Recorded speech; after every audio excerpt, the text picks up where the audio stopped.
and welcome back to Let's Play Ninja Gaiden Black, Master Ninja, and of course, instead of playing Ninja Gaiden Black, we are back in Ninja Gaiden Sigma. This is Ninja Gaiden Sigma's Chapter 6, The City of Fiends, which is of course Ninja Gaiden Black's Chapter 5, and that discrepancy is only going to grow by the end of this video.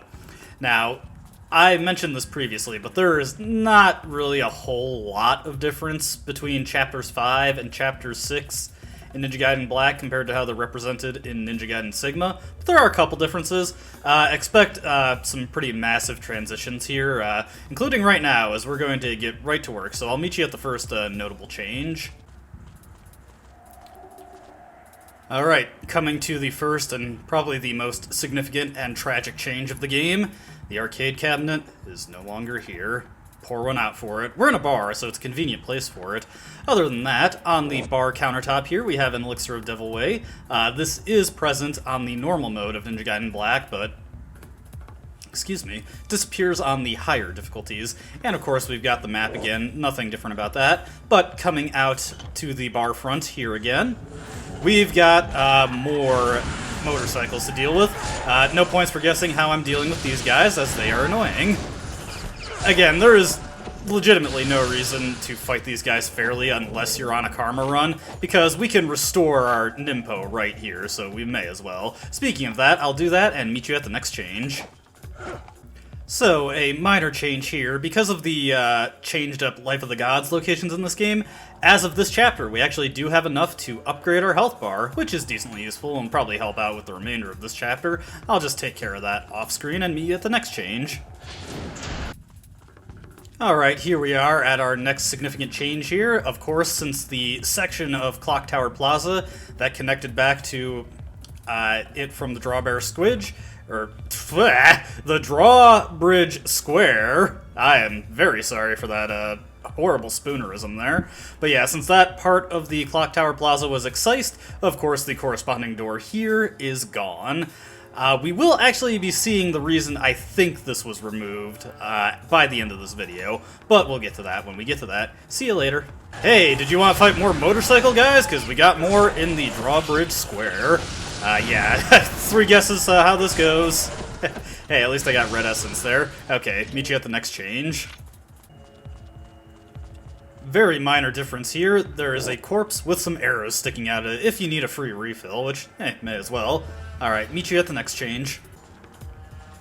Alright, coming into the next change here, we're going to be heading the way we did in the equivalent chapter in Ninja Gaiden Black. Of course, the Golden Scarab is still here. The chest is still here. Still has a Life of the Gods. However, when we get to the end of this path, there will be a very minor difference. As you can see, this section is gated, so we actually have to go the other route to continue on, which we'll just quickly roll over that way. Yeah, the loading zone's very awkwardly placed in this game, and we get attacked. I'm not too worried about these guys. Okay. Let's just do this. Still could use a little money. Oh, that did not go as planned. Oh well. I was hoping I could show something off with the Lunar that I did not have a chance to yet, but we have to pass on that, unfortunately. Now, rolling around this way. Yeesh, what is with these loading zones? They're so weirdly placed. But, coming this way, once we're off that train of thought, this, you may remember, is the section we passed by for Rachel's chapter, and of course, here is the Muramasa statue. The statue does not exist in Ninja Gaiden Black, so get an extra shopping opportunity here that we would not otherwise, and I get to top off my Elixirs of Spiritual Life. Alright, I'll do my shopping here and then meet you at the next change. Alright, very minor change here. This chest, instead of having a blue essence, it still contains a great spirit elixir like it does on the lower difficulties of Ninja Gaiden Black. Next change we'll be seeing is a bit more major. Alright, our next change will be at the Monastery Inner Clearing. You'll never guess this change. More motorcycle guys! Aren't you just so happy to keep seeing these guys? Yeah, I am not happy, as you might surmise. And these guys, as you can see, have a sidecar, so they're a little bit more annoying to deal with. Let's see. I don't want to really... Let's just see if I can't... Yes, here it comes. Oh, Almost whiffed that horribly. Hey, let's get that red essence. No. Alright, the dino fight is the same as it is in Ninja Gaiden Black, so I'll just take care of that off screen. And I may as well show Hydrocubus's HD glow-up when we get to it.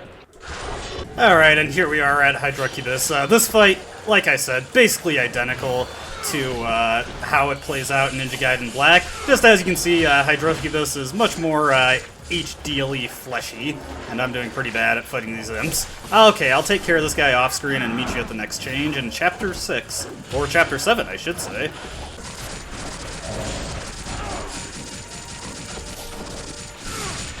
You know, while I'm just doing this, I should point out, you may have noticed, the Art of Fire Wheels actually has quite the visual upgrade in this game. Much more fire wheels actually go around Ryu when you use it. I'm not sure if this actually makes it any more effective, though. Okay, that's just a minor thought I had going to finish this fight off. Alright, coming over to this way, somewhat minor change here, but still notable. We've got some of these drone robots here in the monastery. I'm just going to bypass these guys completely, as they are really annoying. Alright, I'll meet you at the next thing of note. Alright, so, minor thing to note here is that, as of this chapter, we can actually upgrade the Dragon's Claw and Tiger's Fang to level 3. This is the earliest we can get a level 3 weapon that is not the wooden sword, so we may as well do that. And it should be coming decently in handy for the fight that is coming up. As you can imagine, its usefulness revolves around spamming one move, which we will see in a bit, so I'll meet you at that change. Alright, here we are entering the archives. Now, we're at the Fiend Ryu fight, and the Dragon's Claw and Tiger Fang affords us an extra option against him. Especially since it's level 3, it's going to be one of the most damaging options if it works out for us. But also, this is just a good opportunity to show him off in his typical attire. So, let's see if I can't hit him with this. Yep. And as you can see, this works quite well for damaging him. Woo. Gotta be careful, though. Don't get careless. Just because you have one spammable option does not mean it's perfect. But yeah, we can just knock him out of a lot of those moves with this, if I can do it correctly. But this isn't too interesting to watch, since we already fought this guy, so I'll take care of him off screen.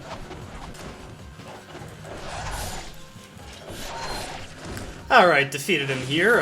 Actually did die once, because as you saw, I was screwing up quite a bit trying to get the timing on this, but I did get it towards the end. It is actually possible to pin him in a corner and hit him with that move repeatedly for a ton of damage, but he does get out eventually. Now, coming up here, there is a couple changes to make note of. First one is immediate. The Armlet of Potency is the same. As you can see, there is the Nikke and Ishtaro's mural that Rachel looked at in Chapter 5 of this game. Now, coming into here, the stone tablet right has been moved into the globe structure here. Not really sure why they made that change. I guess just to make this more important. Ryu no longer has any flavor text about it. And coming up here, grabbing the incendiary shurikens, we're actually going to do the real major deviation of how this chapter plays out compared to Chapter 6 in Ninja Gaiden Black. Let me just grab the gold scarab up here real quick. I said grab the gold scarab up here real quick. Alright, so we're actually going to leave the monastery right now and do something with those incendiary shurikens. So I'll meet you at the two places we can do things with those. Alright, here we are at the first thing we can do different here. Well, actually, we can do this in Ninja Gaiden Black, but you may remember when we were coming for the Pegasus key, of course we have this cracked wall here. We can destroy this with the incendiary shuriken, and of course get the treasure behind it. Of course, I cannot collect any more of that, as I am already at the cap, but it'll be there for later, which I may or may not need it then. This can be done in Ninja Gaiden Black, but we're going to be coming through here later anyway, so it doesn't really matter. Ninja Gaiden Sigma, though, this is probably the best opportunity to grab this treasure if you have an open spot for it, since we will not be able to come here until weirdly much later in this version of the game. Now, the second thing I'm going to show you is exclusive to this version of the game. I'll meet you there. Alright, so, returning to the, what is it, the Gate Plaza. What is this area called, actually? What's the map button in this game again? There we go. What is this area that we're in? The Great Bridge area. There is another cracked wall here. Now, this one can be destroyed with an incendiary shuriken in Ninja Gaiden Sigma only. In Ninja Gaiden Black, you need a weapon with the Wall Crusher property to break this wall, and we will not have one of those until Chapter 8 at the earliest.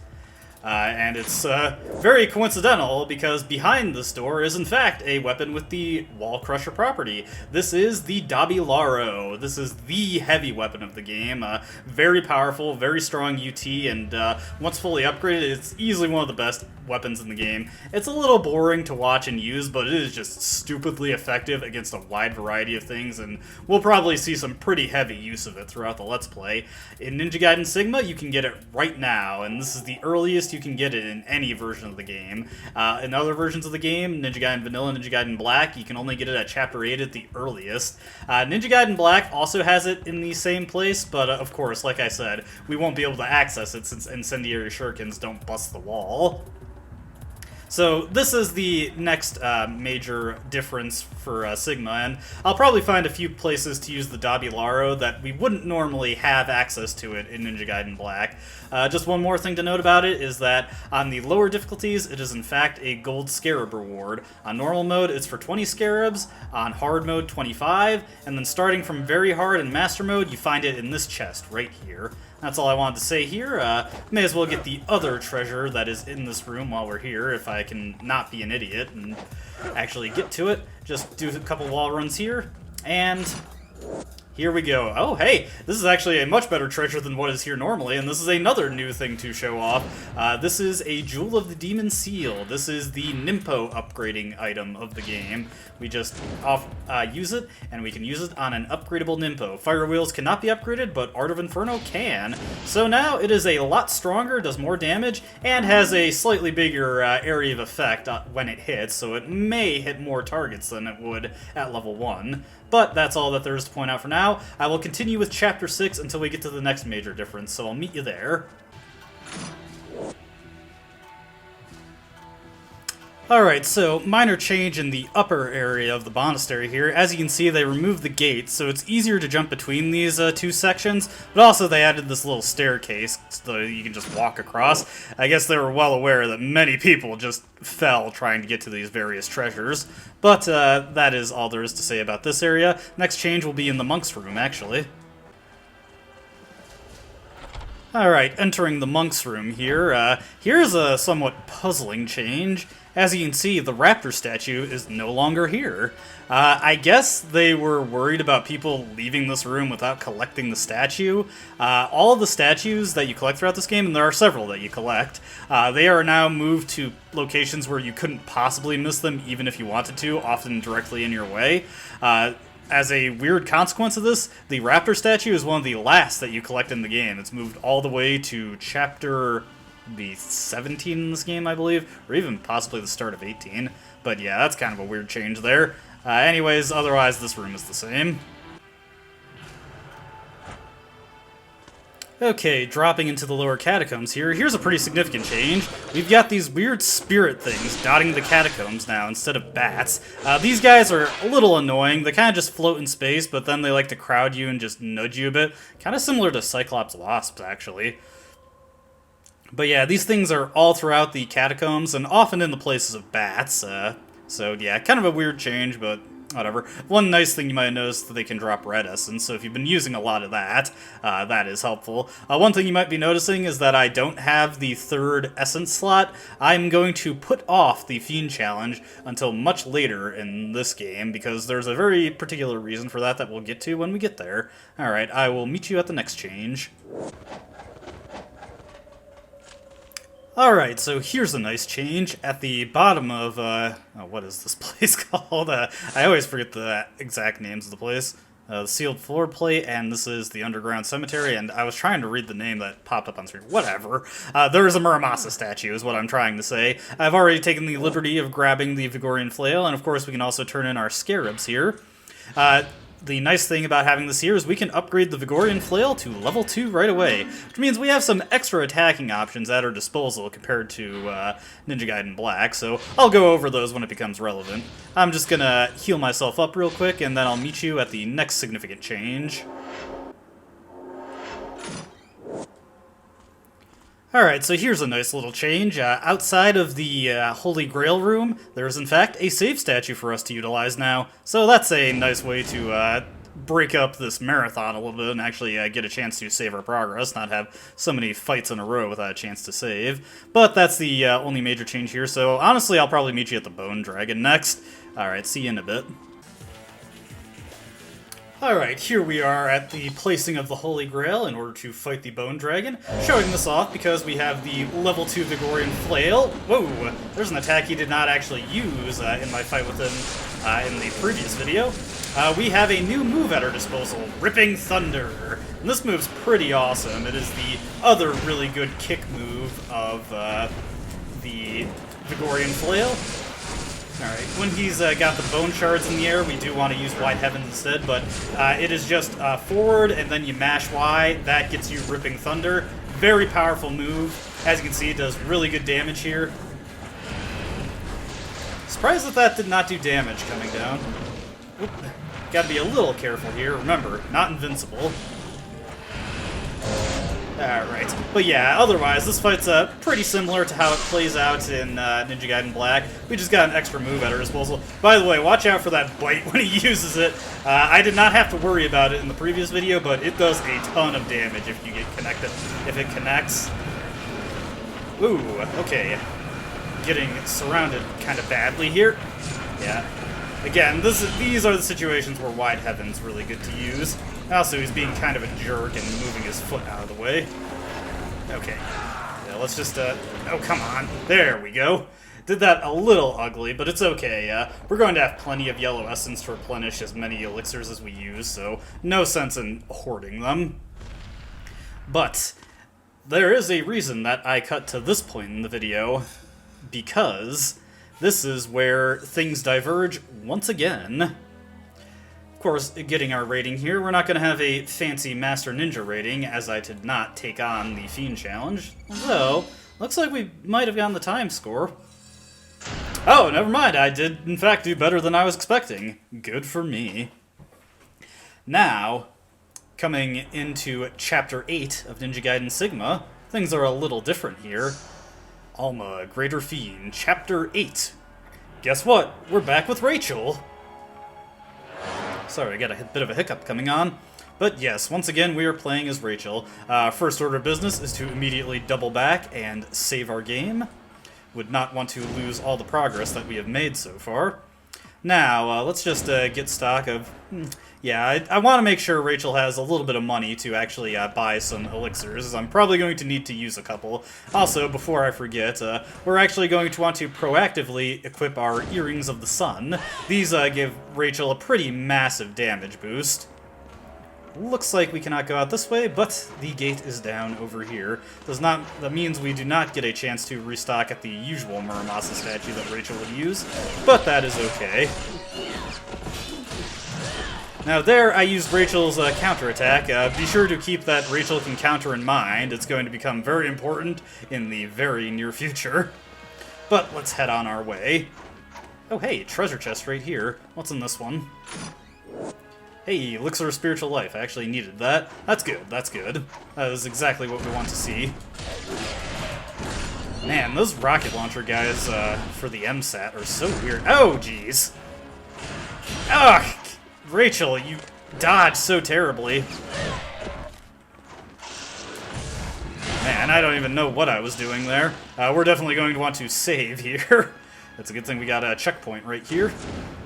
Alright, here's the part that I'm... part 1 of 2 that I'm kind of dreading for this chapter.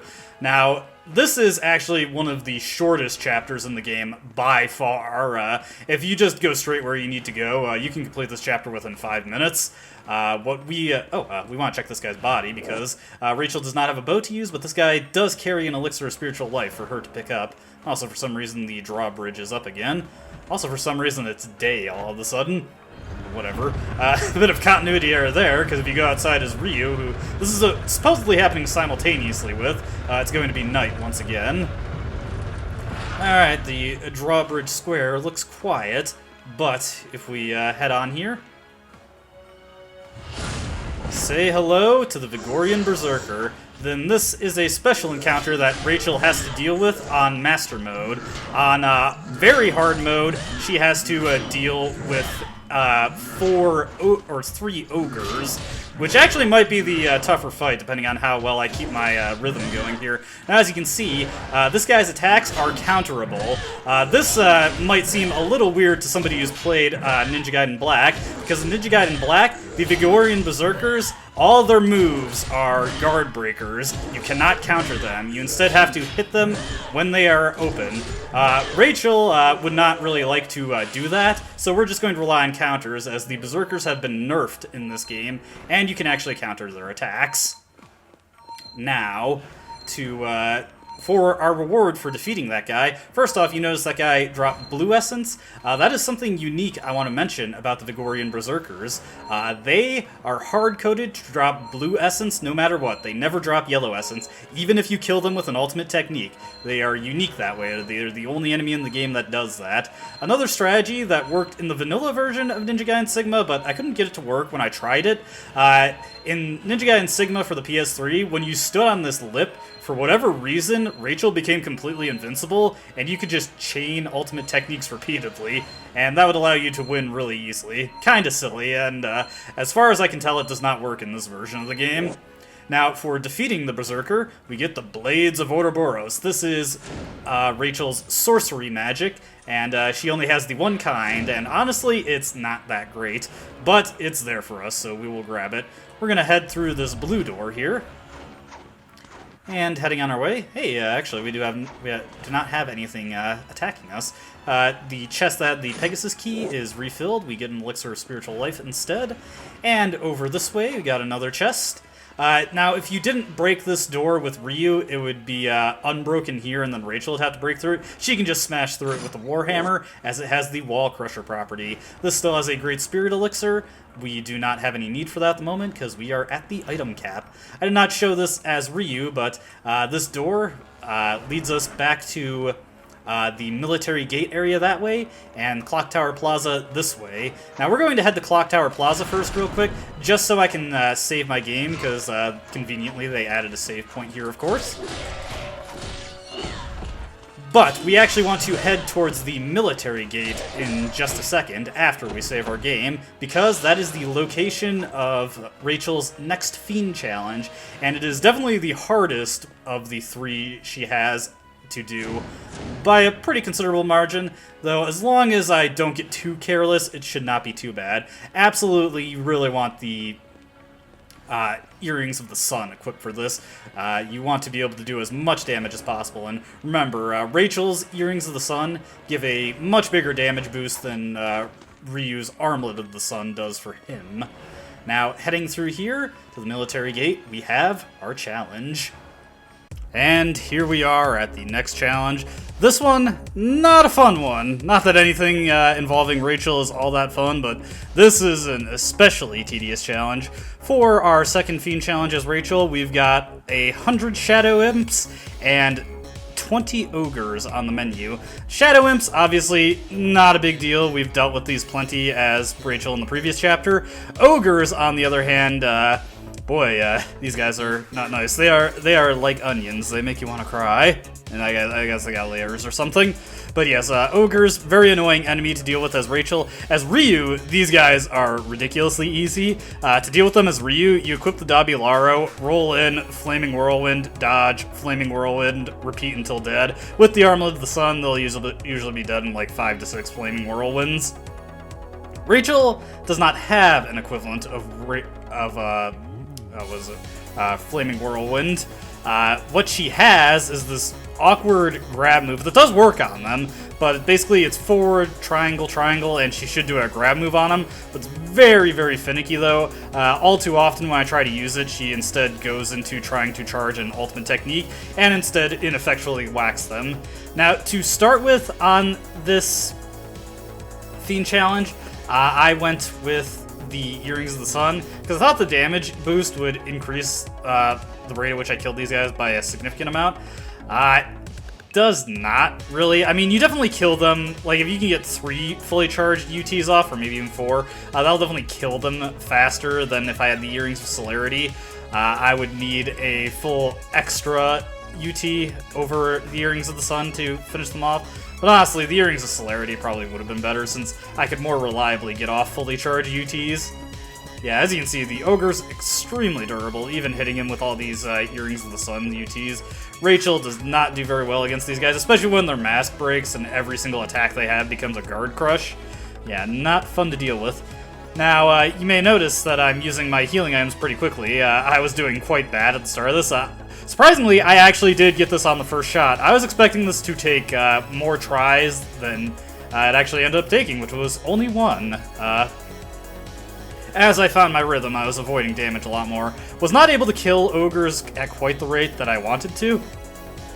As you can see, I was doing an emergency Blades of Ouroboros there. Could not exactly kill ogres at the rate I wanted to, so the end of this challenge is just me repeatedly spamming UTs. I flip to the other side of the arena, charge up the UT, hit them with it, flip to the other side, yada yada yada. I do less flips if they jump in the air, since they tend to hang in there for a pretty hilarious amount of time, given their size. The nice thing about this challenge is, as with the previous one, even without the Earrings of Benediction, we get quite a good amount of yellow essence. We end off with like 31,000, so that gives me all the items I need to get through the rest of the level, and I end up not using that many of them, although I do engage in quite a bit of Nympho spam here. Let's see, I'm trying to think of the other things to remark on here. Right there, you probably saw me collect items off the corpses. Like the previous corpses we come across, they all have items on them. In this case, they have elixirs of spiritual life, so basically we go into this fight with 7 those elixirs. And that carries us through pretty well, especially if you avoid damage. As you can see, if you get caught in that Ogre's Punch, it does absolutely massive damage to you. Try not to get hit by that. Usually, it's pretty easy to avoid, but sometimes the Shadow Imps will box you in and force you into the Ogres. That's usually when you'll take the damage from them. You'll also take a lot of damage if you try to engage them in close quarters. Other thing to comment on is actually using a Hotline Miami 2 song for the backing track here. You will get a cookie if you can guess why I picked this one in particular. Yeah, this is a great song, though. Sorry, just taking a sip of my alcoholic beverage here, as I definitely needed it after dealing with this Fiend challenge and Rachel chapters in general. Thankfully, the next one coming up after this, which is much later in the game, it's chapter 14 if I remember correctly, much more simplistic than this one, nowhere near as annoying. Although arguably that makes it a little less interesting. There is one interesting thing at the very end of it, but we will get to that when we get there. Otherwise, yeah, finishing off this challenge left us in a pretty good position to finish the rest of the level, really. It was not the most difficult thing in the world. It was not as bad as I was expecting. I was definitely appreciative that there was only 20 ogres to deal with, as opposed to what I was worried is that I was going to be 80 Shadow Imps and 40 ogres. And believe me, that would have been more annoying than I could even put into words. Also, as you may have noticed here, I used up all my Great Spirit Elixirs at this point, so I was really worried I was going to screw up, have to do the whole thing over again. But we have hit the UT spam to finish off the Ogre's point of the challenge, and this is probably the point I'm going to duck out. I think it's at around 114. I opted to equip the Earrings of Celerity to try and get more fully charged UTs off, but otherwise that's the only change going forward. As it is, just enjoy the rest of the challenge as much as you can. I know it's not terribly interesting, and enjoy the song. Alright, catch you back when I'm live.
Alright, we are finally done with that. That is probably the most annoying and tedious fiend challenge in the game. Not hard, just really tedious. But our reward for our efforts is a Spirit of the Devil, so we can use even more Ninpo now, and that is much more worthwhile than a hairstyle, I'd say. So, yeah. And hey, we got a pretty decent amount of yellow essence, even though I pretty much used all of it to fuel ultimate techniques. Pretty much a necessary evil for that fight. Rachel is really lacking in tools to combat the ogres. Ryu, of course, has the Dabilaro, and he can just use Flaming Whirlwind repeatedly. Rachel does not have an equivalent to Flaming Whirlwind, and it is a extremely noticeable gap in her kit, and it makes it very hard for her to kill slow but strong enemies like the ogres. But we're done with that. That is the worst of Rachel's Fiend challenges. Definitely my least favorite by a mile, and it's not like I'm a fan of her challenges to begin with. But we are over and done with that. We are just going to ignore these MSAT guys and lock in that progress right away, and we will continue on our way with actually finishing the rest of this mission. I will stick to the Earrings of Celerity for now, though I will be putting the Earrings of the Sun back on after a certain point. What was that? We've been seeing that flying around, but no idea what it is. Alright, so we got more MSAT guys. And, already off to a rough start there. Yeah, Rachel does not really have good options for dealing with these shielded guys. There we go. Now if I can just... Okay, took that guy out. Yeah, let's just hit this guy with the UT and make it a one-on-one affair. Jeez, Rachel, your attacks are so slow.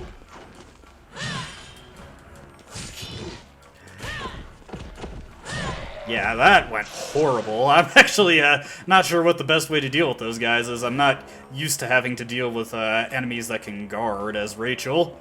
Yeah, you may have noticed, Rachel's kit not exactly well equipped to deal with the majority of the things that Ryu handles. Another annoying thing about enemies that can guard is that your flip can just bounce right off of them. Alright, we're going to use our Spoils of War to get a good stock of items, even going so far as to get a Talisman of Rebirth. We'll top ourselves off with Elixirs of Spiritual Life, and then restock on that. Just for the record, you may have noticed Rachel's health bar is longer. Hers raises as Ryu's does. She does not have to collect Lives of the Gods or anything. And anything else that I really want to get? Not really. Money is no good if we don't use it, so again, let's just stock up on as much as possible, get a Great Devil Elixir. We'll just use that immediately to top ourselves off, though. There we go. We'll probably use Blades of Ouroboros just to make a couple more fights as we go along a bit more convenient. Actually, we're not going to need the Earrings of Celerity. Let's just get the Earrings of Sun on so I don't forget. Okay, heading into here, we want to head to the Great Bridge Square and get attacked by ninjas, of course. Oof, already got grabbed. Alright, let's not mess around, just get straight into Blades of Ouroboros. And then we're going to do UT Chain to try and thin these herds out. Oh, these guys actually can cause you to just bounce off them too. I did not know that, actually. Luckily, we're getting into a pretty good pattern here. Gotta watch out for incendiary shurikens, as always. Yeah. Yeah, I actually did not know that these guys could actually just deflect Rachel's flip like that.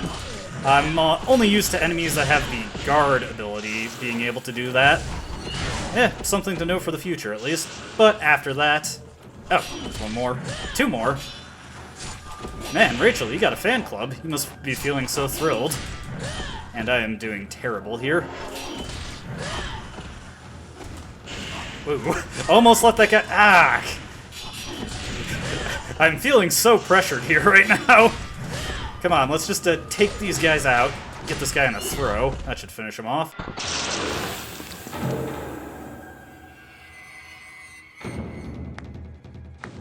So strong, so beautiful. How wonderful both of you sisters are.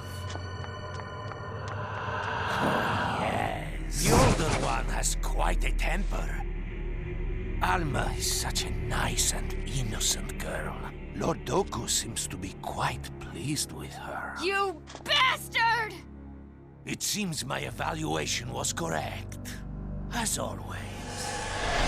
And it's Gamov. Fun fact, Gamov was not a fight in Ninja Gaiden Vanilla or Ninja Gaiden Black. His fight is exclusive to this, and you fight him exclusively with Rachel.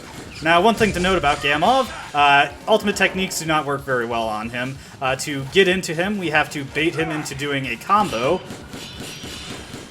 He'll do that 3 nice swipe. We can then hit him with a basic throw combo. And I'm just going to use Blades of Ouroboros, more or less, just to deal with the crowds we're coming across. Yeah, Gamov tends to just evade your ultimate techniques, so it's honestly not even worth trying. That 3 knife swipe is what we're looking for. Again, let's just Blades of Ouroboros here. Yeah, I know, this is pretty cheesy, it's not very exciting, but this is not a very fun fight to do fairly. Nothing as Rachel is really fun to do fairly.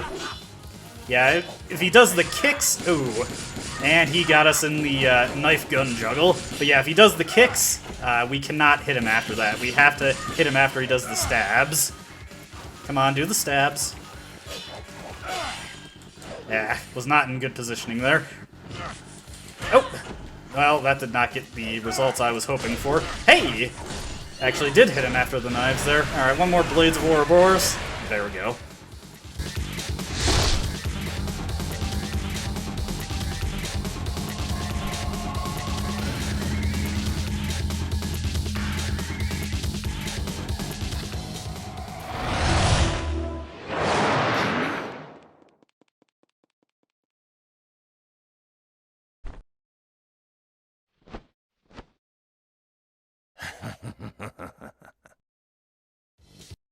And it looks like Gamov lives to be creepy another day, but yeah, that is Rachel Chapter 2, or Chapter 8 of Ninja Gaiden Sigma, if you prefer.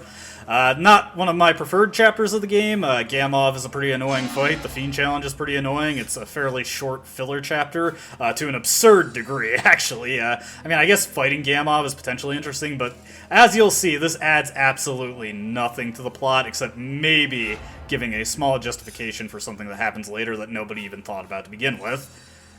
But after completing that, of course, we get our fancy Legendary Hunter rating for getting the Fiend Challenge done. We are, after the game is done loading, thrown back to Ryu in Chapter 9 in the same position we are in Ninja Gaiden Black in Chapter 7. Chapter 9, Hidden Underground. And this chapter, like the previous two for Ryu, not terribly different from the ones that come after it. Let's just grab the Lives of the Thousand God, and I'll use that later. Actually, I did quite terrible on this fight, and have less supplies than I did on my very hard mode run, but oh well. But yes, as you can see, we got more spirits here. You'll just ignore all of them. I might get nudged to death along the way. Okay, yeah. As you can see, when they do lunge at you, they're quite aggressive. Alright, let's hit the save point here. And this is where we will call it a video. Like I said, this chapter, not terribly different from the ones that precede it. Or, like the ones that precede it, not terribly different from how it appears in Black. It does have one major difference that I'll be showing off, but otherwise we will rejoin and roll this into Chapter 10. Of course, Chapter 8 Ninja Gaiden Black. I am being harassed by these spirits here. Please leave me alone. I'm trying to do my video end. Oh my... Oh lord. Okay, I'm just going to pause it here. And we will call it a video here. As always, I hope you enjoyed watching, and I hope to see you next time. Until then, a goodbye.